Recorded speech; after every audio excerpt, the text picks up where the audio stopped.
Good morning, good morning. It is Friday, the 27th of October 2023, and you are watching Morning Brew on Labour Social with me, Graham Hughes. Hello.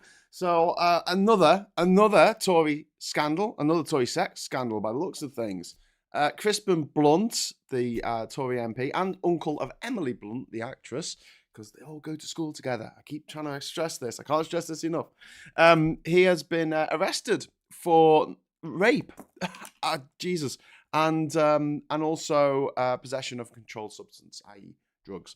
Not great. Not a great week for Sunak, but then he's had 52 not great weeks for Sunak ever since he became Prime Minister, against our will. But there you go. He is our Prime Minister now, and he has to deal with the people in his party doing these things, or perhaps just being accused of them or being arrested for them. We don't know the full story behind this, but what's interesting about this particular incident is that the Surrey police put out a statement saying that they had arrested someone in their 60s, so speculation was rife about who it might be, which are the Surrey Tory MPs. There's a lot of Tory MPs in Surrey, including Michael Gove. And so there's a lot of speculation for the first sort of half an hour of the news story breaking as to who it might be. And then Crispin Blunt actually, Crispin, I mean, come on, he didn't go to the local comp with a name like that, did he? Crispin Blunt, he admitted that it was him. He had been arrested and he said it was all untrue and that he would clear his name. I don't think he's been suspended. I don't think he will be suspended. There was another Tory MP who cannot be named, but a lot of people know who it is. Please don't say who it is in the comments, even if you know. Who, for some reason, was arrested last year. Oh no, hang on, no, I know the reason. It was indecent assault, maybe indecent exposure as well, and also rape. And he was arrested in May last year, and he is still a sitting MP. He's still looking after his constituents in his parliamentary seat. And he's still planning to run again as MP for that constituency. I don't think he's cleared his name. I don't think he has.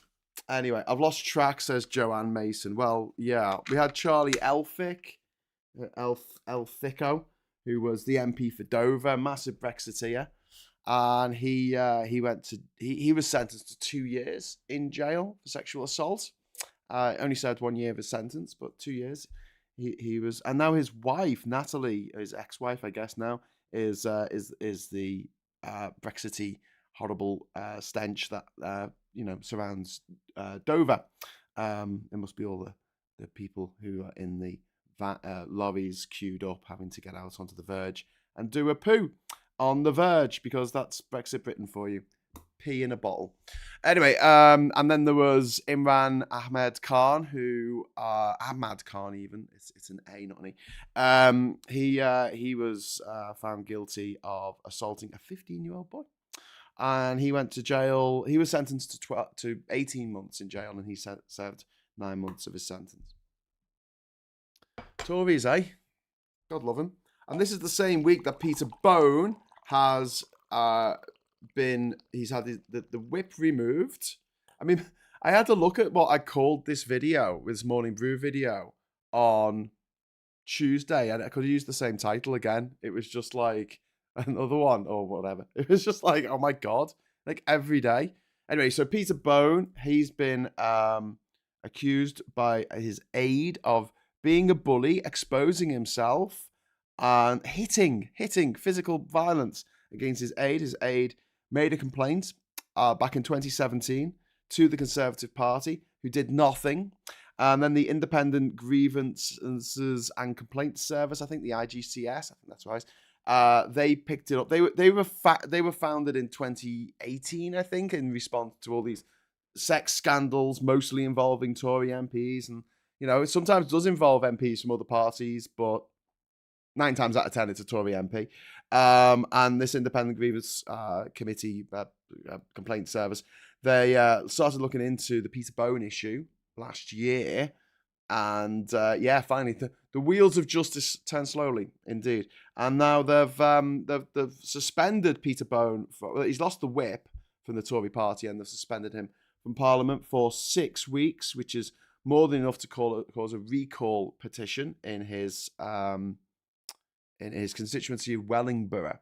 So he's going to be out on his ear by the looks of things, and it's a tasty seat for the Labour Party, as is Scott Benton. Is it Scott Benton in Blackpool South?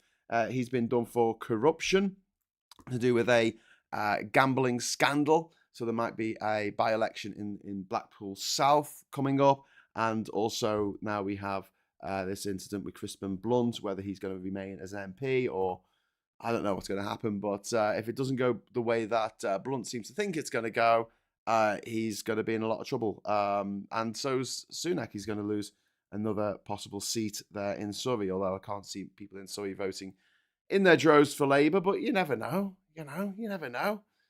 When it came up as someone from Surrey, I was like, oh, we're never going to find out who this is, because, Surrey. Sorry, there's a thing there that's messing up my green screen. Yeah, I thought, it could be anyone. Surrey's full of Tories and Manchester United fans. Crispin Blunt is the uncle of actor Emily Blunt. Yes, thank you, Alexander Campbell. I did say that though, but thank you very much for the super chat. I appreciate it. When we live under, we get laws that hold the MPs to the same standards we get as people. Well, exactly. I mean, this is something that I said about the Peter Bone thing. Like, if you were accused by someone that worked under you in your company of hitting them and exposing yourself to them and driving them to want to unalive themselves, you would be suspended like that. There wouldn't be an investigation and then you were suspended. No, you would be suspended like that and then there would be an investigation, which is the right way to do it. We are here, Graham, says Ian too. I'm guessing that's for Surrey. Oh, good. Are you talking about Manchester United fans? Don't forget to hit the like button, says Reagan Elise. Yes, please do. So I'm just going to touch slightly on what's happening in Gaza, Israel. I find it really, really upsetting. And I said this on Wednesday, and I've said it before as well on some of the live shows, that nobody in the leader of the UK, the Prime Minister in the UK, and not too many parliamentarians are calling for a ceasefire so aid can get in to the people of Gaza. That should be the bare minimum that people are calling for, and I think it is remiss of the US and the UK not to be calling for a ceasefire at this moment in time.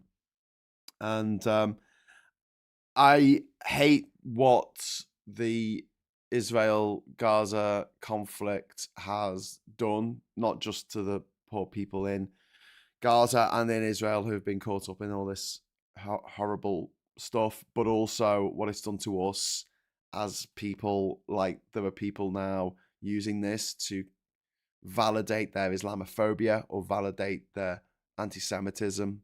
There's a really good story actually on the BBC website yesterday, and it was about two children with almost the same name who died on either side of the divide. One was an Israeli kid, or one was a Palestinian kid. They were both called Omer, and they were similar ages, and it was talking about the response to their deaths on social media and how people were like, "Oh no, it's not real. It's a doll. They're crisis actors," depending on which side of the conflict they were siding with. Like, it's a goddamn football match. I can't stress this enough. It's not a football match, okay? I'm not supporting the government of Israel or the IDF, and I'm certainly not supporting Hamas. I'm on the side of peace.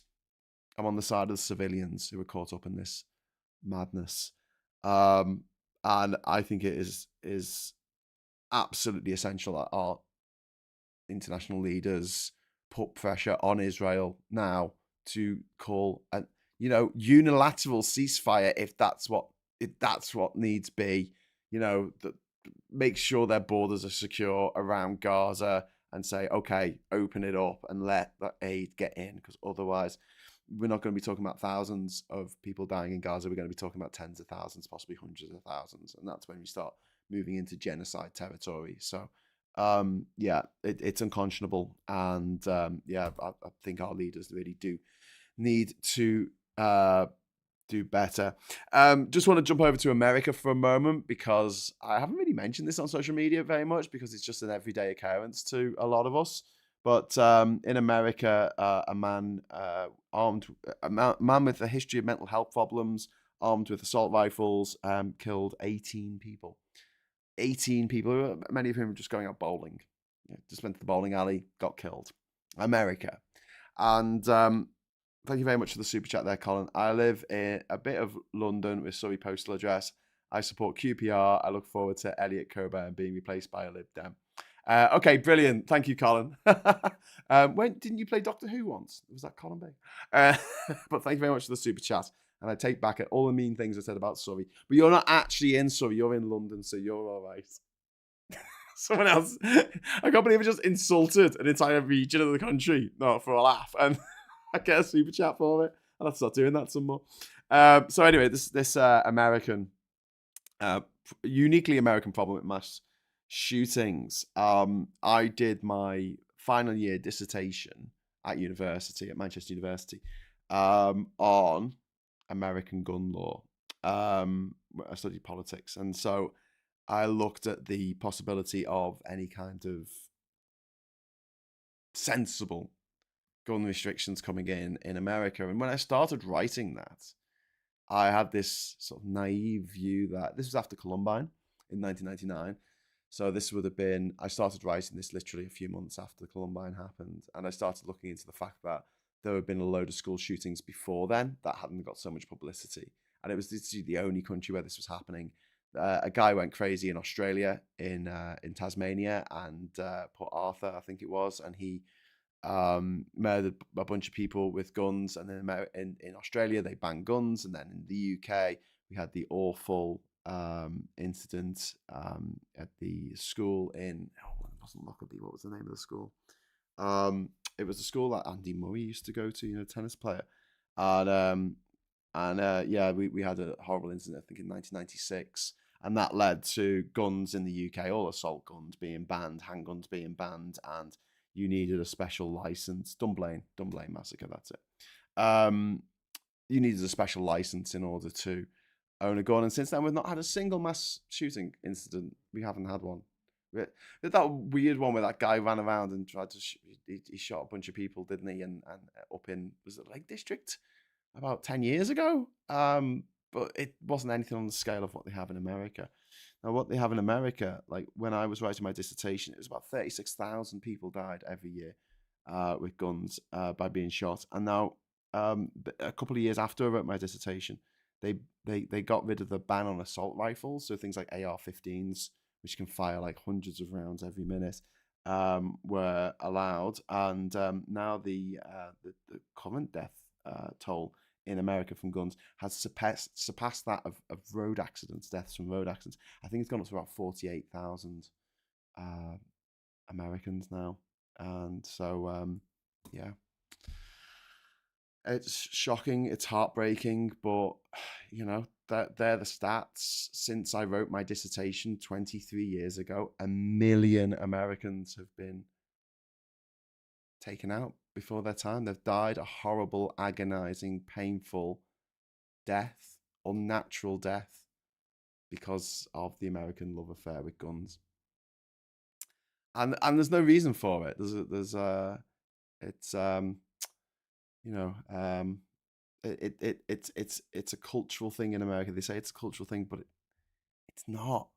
It's manufactured by the NRA, which is the political wing of the terrorist organizations that create the guns, the weapons manufacturers. And the NRA has wheedled itself into the minds of Americans, like a mind virus that makes Americans believe that whereas to be British is to drink tea, to be American is to be armed to the teeth. Oh yeah, the Hungerford massacre. That was it Michael Ryan? God, that was a long time ago. That was in the either late 80s or early 90s. That was a long time ago. I'm always wondering about warning my children about consuming too much American-made media content. It drives people insane with alt facts and alternative realities. Well, I just want to say a comment on that because I'm a big consumer of pop culture. I'm a huge Star Wars fan, Lord of the Rings, Star Trek. I'm a proper nerd. I like my Marvel films. Not too much into DC because it's depressing, but yeah, I really hate. There's two things that you used to see a lot of in the US. One was smoking. Like everyone smoked in American films, and now they don't. And it's very noticeable when you watch a film from the '90s that literally everyone is smoking, and now they don't. And that's good because it doesn't encourage people to smoke. But the other thing that Hollywood movies do all the time is they have magic guns. Like guns in Hollywood are treated like Gandalf's wand or Doctor Who's the Doctor's sonic screwdriver. It's like this panacea that cures all problems. Any problem that is presented to the protagonist can be solved with a gun. That's not healthy. That's not good. That's not how I think that films should go. And it's interesting. I've written a few film scripts. I've written about 5 film scripts based on different ideas I've had, and none of them involve guns. In fact, yeah, I don't think there's a scene in any of them which involve guns because they're just not necessary to the plot. Um, and it's like, oh, I need to get rid of this hench person, and it's like, okay. I mean, it's lazy filmmaking for me because you have someone getting away in a helicopter and someone shoots a gun and the helicopter explodes, which would never happen, or the someone bad gets shot and they just fall over and die. Someone good gets shot, they go and then they start to die slowly. I mean, it's all a bit painful. So yeah, that's something that we should really put pressure on Hollywood to try and just change this idea that guns are cool. But then you have things like John Wick 4, which are basically a big love letter to guns. So I don't think it's going to happen anytime soon. Anyway, Brian Ferguson, thank you very much. Too much to be angry about. Now I could just cry. Oh, don't cry, Brian. I've got some good news. Thank you for the super chat. I've got some good news in a moment. Johnny Copperhead. But the second amendment gives them a right to bear arms. To arm bears, sorry, yeah. So it's a right to a t-shirt, and bear your arms. Bear your bare arms. That's what it's about. Alien 3 didn't feature guns. I know, yeah, because Sigourney Weaver said she didn't want to be in a film with guns in it after Alien, because Aliens, sorry. Well, Alien didn't have any guns in it, did it, really? They tried to set some things up, but I don't think Alien had guns. And I think that her point was quite valid. I know, look, Alien 3 was a cluster F, and I know that David Finch is not happy about it, and I don't think anyone involved in it was particularly happy about it. But the fact that they went back to the point where the humans were against this one alien and they didn't have guns. Because, like, Aliens is a great war movie, but there's loads of aliens and the goodies have guns. So yeah, gun violence is sanitized. Actual gun violence is far more messy, painful, and gruesome. Stephanie, yes, and I would say that one of the better depictions of gun people getting shot is the opening sequence to Saving Private Ryan, 1997 Steven Spielberg film, in which they have the D-Day landings. And people get shot up, and it's horrible. They don't just die instantly. They don't just sanitize death.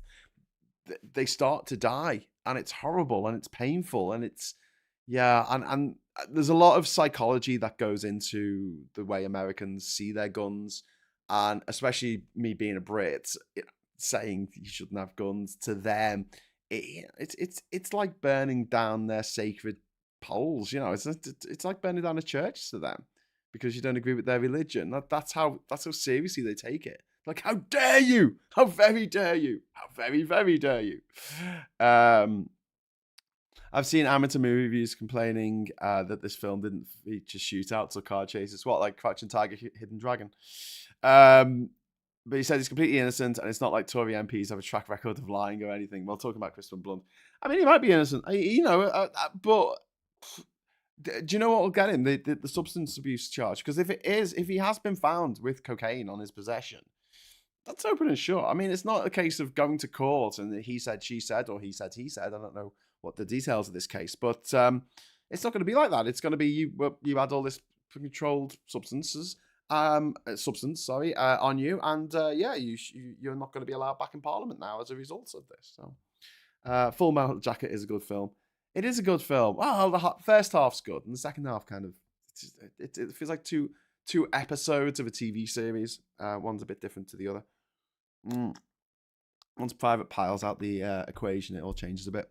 Alexander Campbell, thank you very much for the super chat. While mass shootings in the US are sad, we can't tackle the issue more than the Americans themselves, as cynical as that sounds. Yeah, I know, but we can still talk about it.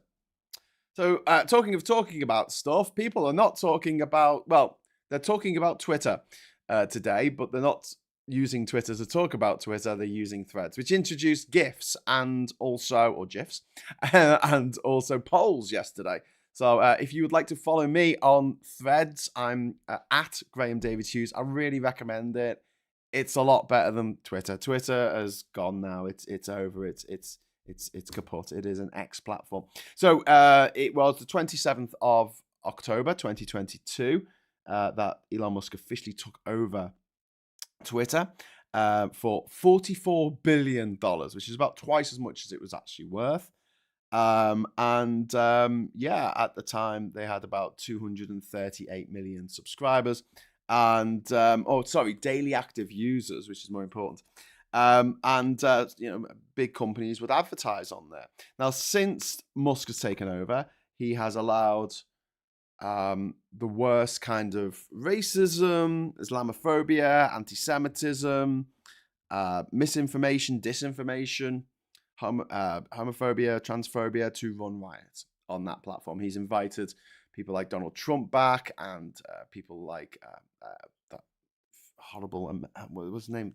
Tate? Is that Andrew Tate? I think he's back on it now. And Kanye went mad and started saying all these horrible things, and they got rid of him, and now he's been invited back, and it's just turned into a cesspit.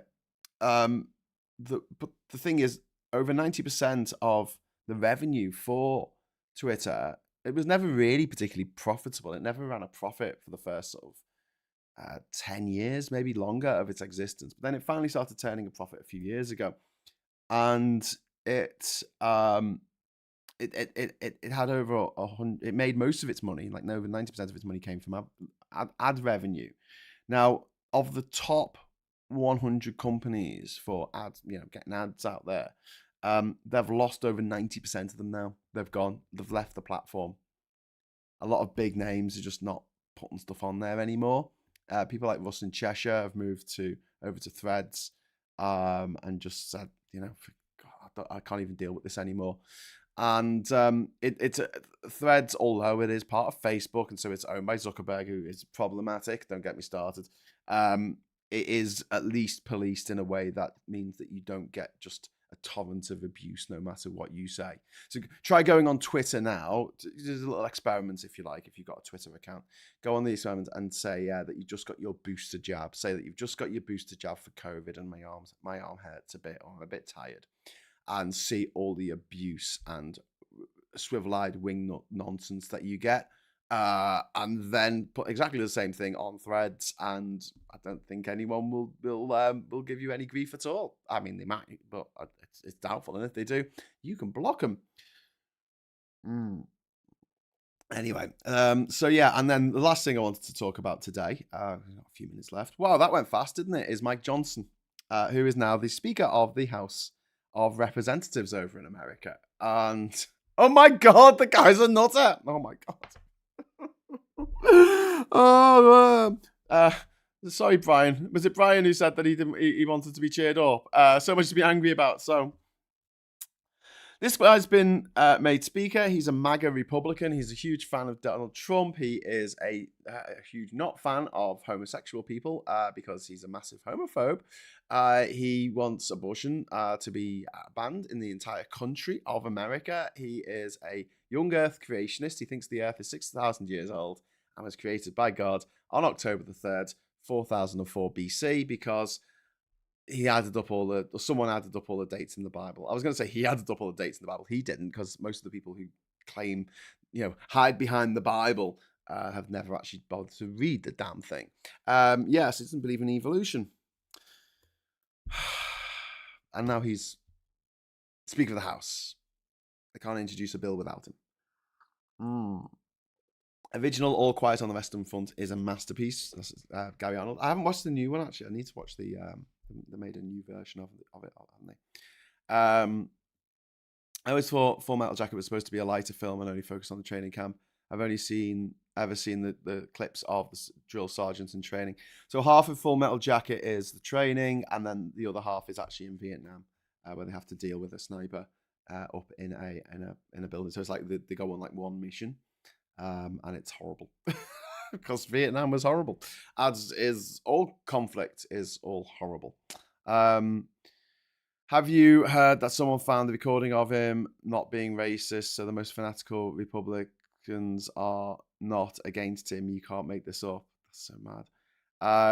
I'm relieved this devolution is helping. Just wish we had a real PM. I would like these creationists to explain retroviruses. Well, I mean, how do you explain that we can, using the James Webb Space Telescope, we can see light that's 16 billion years old? We've had to reassess how old the universe is thanks to the James Webb Telescope. 16 billion. It's taken 16 billion years for that light to reach us. Okay? And also, half-life of any kind of radioactive material. Why is there no naturally occurring plutonium on the planet? Why do we have to make plutonium artificially? Why is uranium the last of the heaviest actual naturally occurring radioactive element? Why is it uranium? Well, because uranium has a much longer half-life. It doesn't decay as fast, so there's actually comparatively quite a lot of uranium on the planet, but there's trace levels of plutonium because it has such a it breaks down half-life, which is how you measure time using an atomic clock. You use half-life. How do you measure carbon when you do carbon dating? That's all about the half-life of, is it carbon? Someone's going to correct me in the chat here, but carbon-14, I think. We can see how much of it's broken down over time. It's organic, and it appears in the atmosphere or in the air, and any living thing will absorb it into itself. So if it's wood or anything made of wood or bone or anything like that will have a certain mix of carbon in it, and based on the mix of the isotopes in the mix, you can deduce, using the iron rule of radioactive half-lives, you can work out how old it is to pretty stunning accuracy, actually. Johnny Copperhead, thank you very much. Mike Johnson, such a harmless sounding name. Yeah. Mike Johnson is the epitome of The Handmaid's Tale. Yeah, Margaret Atwood's 1985 work, which was recently adapted into a TV series with President Bartlett's daughter in it. Yes, it is a comparison of carbon-14 to the more common isotope of carbon-12. Thank you. Yes. Do you want to be on my quiz team? The argument from ignorance. I can't explain it, therefore it must be God. Well, yeah, we're not going to get into a big theological discussion now because it's 10 o'clock and I've got to wind up in a couple of minutes. But yeah, the two things I say to Jehovah's Witnesses or Mormons when they come to my house or come to my island, which happened to me once, is first of all, do you think that the most difficult questions ever that humanity ever posed ourselves, like how did it all begin? What happens after you die? Why are we here? They were all answered correctly in the Bronze Age. I mean, come on. Like, all answered correctly in the Bronze Age, in a particularly small part of the world. And people in China and people in South America and people in North America and people in Africa came up with different ideas. People in Europe came up with different ideas to answer those questions, but they were wrong for some reason, even though some of them still exist today. And the other one is about, like, do you want it to be true? And people go, what do you mean by that? I said, do you really want to be asked when you're dead questions about your life? Do you want that? I don't. I go to the Mark Twain kind of school of thought on this, and they said, are you scared of death? He said, no, I was dead for billions of years before I was born and didn't find it that inconvenient. I'd rather just not exist. I don't want to continue existing and be asked questions like, why did you do this? Why did you do that? And if you answer those questions wrongly, you're tormented for all eternity. And then you've got all the problems that eternity in heaven would present, which is boredom. There's a character in The Hitchhiker's Guide to the Galaxy. I mentioned this before. I forgot his name. He's got a fantastic name, But basically, he's 3 times older than the entire universe because he's immortal and he can't die. And he got bored, so he decided to insult every sentient life form in the universe at least once in alphabetical order. So there, because of boredom, and that's what I think I would end up doing. After the first million years, I think I would have read all the books ever written. I would have watched all the movies ever made, everywhere in the universe. I would have explored. I don't know, what can you do in heaven? Can you explore the universe? Can you go on adventures? I mean, but after a million years, I think people get bored of this life after 65 years, and they just die because they're so bored. And there's lots of things on this planet. There's lots of really cool stuff on this planet to go and see and go and do. There's a lot to keep you occupied. I mean, okay, so that's the first million years. And then if you times a million by a million, you get a trillion, or American trillion. Jesus. What would you do for the first trillion years? The first million years? I mean, I don't think our brains could survive that long. I think they'll turn to mush. I think they'll turn to mush after the first 1,000 years myself, but a trillion, and that's only a single rock on the infinite mountain that is eternity. I mean, anyway, right, Baldric 3. I just don't want it to be true, and I don't think it is. Anyway, Baldric the third, £5 super chat. Thank you very much. Andrew Bridgen is on Twitter or X, my MP, and I still follow him, see what he's up to, and they absolutely love him on there. Oh my God. Please get off Twitter. That's all I can say for today. That's my message for today. Please get off Twitter. Please leave my town. Baldric, thank you very much for the super chat there. Andrew Bridgen, yeah, I did mention some Tory that we couldn't name, but it's obviously, yeah. Yes. Wow Bagger, the infinitely prolonged. Thank you very much, Howard, for that. Wow Bagger. What a name. I shouldn't forget that again. So anyway, thank you so much for watching. I'll be back at 1:00 today for the agenda with Phil Morehouse, where we'll be talking about political events in the UK over the week. And I'll be back again at 9:00 tonight for the Labour Social. We'll be cracking open a couple of beers and having a chat about the world and everything in it. And if anyone's watched it before, it's a free-flowing discussion, and you are very welcome to join us in the chat and try and bend the conversation to your liking. Good luck with that. So until next time, thank you so much for watching. Thank you for the super chats. Thank you for all the chats. And I'll say hello, good evening, welcome, and